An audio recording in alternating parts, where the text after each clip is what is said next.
Magandang araw po, welcome po sa aking channel, Nov9 TV. Patalasasan po, meron po ba kayong mga properties na napapabayaan or non-performing assets? Plan nyo ibenta, pero wala kayong oras sa pagbenta nito. Kung ito'y pagkakatiwala nyo po sa amin, tawag lang po kayo sa aking numero, usap po tayo, gawin ko po ng video for free. Yes, libre po, wala po kayong babayaran. Tutulungan pa namin kayong mabenta ang inyong property. Kami na po bala sa marketing, sa boosting or paid ads. Even sa tripping, hindi na po kayo mapapagod sa pag-entertain ng mga buyers. Kami na po bala sa lahat. Tawag lang po kayo. Nandito po tayo ngayon sa Gatchalian Subdivision dito sa Las Piñas City. At meron po tayong bagong video presentation. Isang residential property na may lot area na 180 square meters. Meron pong old structure sa loob na kung saan hindi na rin mapapakinabangan. So, si owner is selling this property as lot only. Kumbaga, what you see is what you get. Malapad naman po ang daan at yan po yung dead end. Kaya wala nang ganong dumadaan dito. So, dito po sa area ng property ay flood-free area.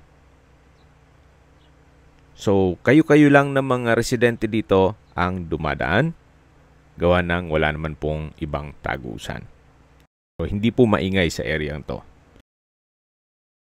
Ito pong property ay may lot area na 180 square meters. At tungkol naman sa dokumento, ito po ay titulado, buhay po ang may-ari. Kaya wala po kayo maging problema sa documentation o sa transfer ng title. Silipin po natin sa loob. So, yan po yung old structure. Kaya po nasabi ko, what you see is what you get. So, wag niyo pong pansinin yung mismong lumang bahay. Ito pong property ay patag na patag naman po at regular cut. Kaya usable lang po lahat. Kaya kung hanap niyo po isang lupang malapit sa Metro Manila, ito na po yung hinahanap nyo.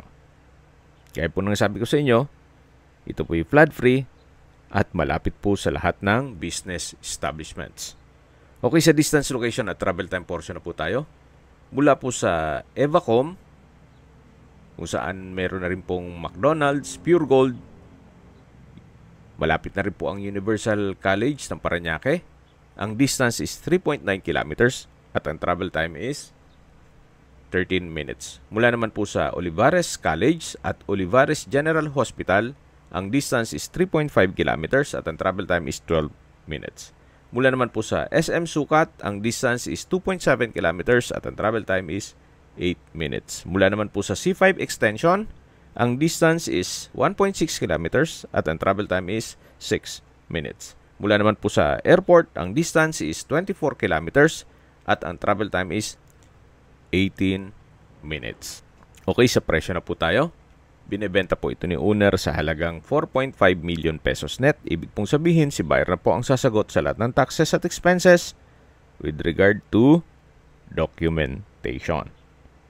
Kung tatawad pa po kayo, malamang baka hindi na po kayo mapagbigyan. Gawa ng net price na po sa kanya yan. Kung may mga katanungan po kayo, tawag lang po kayo sa aking numero. At sa mga kababayan naman natin na sa ibang bansa, meron po akong WhatsApp, Viber at Telegram. Same number lang po, 0917-316-3399. Sa mga nagtatanong naman po ng aming Facebook, meron po aming Facebook page na Nov9 TV at Facebook Reel Video. Meron din pong TikTok at Instagram. May ibang YouTube channel po kami, the Nov9 TV channel, Nov9 TV Listings, Nov9 TV On The Spot, Nov9 TV Updates, at Nov9 TV House Rental.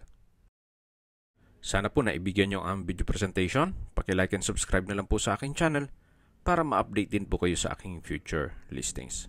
Kung sakali po hanap nyo yung mas malaking sukat ng lupa, meron din po kami ibang listings na pwede nyong pagpilian. Huwag po kayong mag-atubiling tumawag sa amin. Then, let us know your budget para malaman namin kung anong property pwede naming ilog sa inyo. Sa lahat pong viewers, subscriber at nagtiwala po sa amin. Salamat po sa suporta. Ingat po kayo lagi at yung pamilya. Maraming salamat po.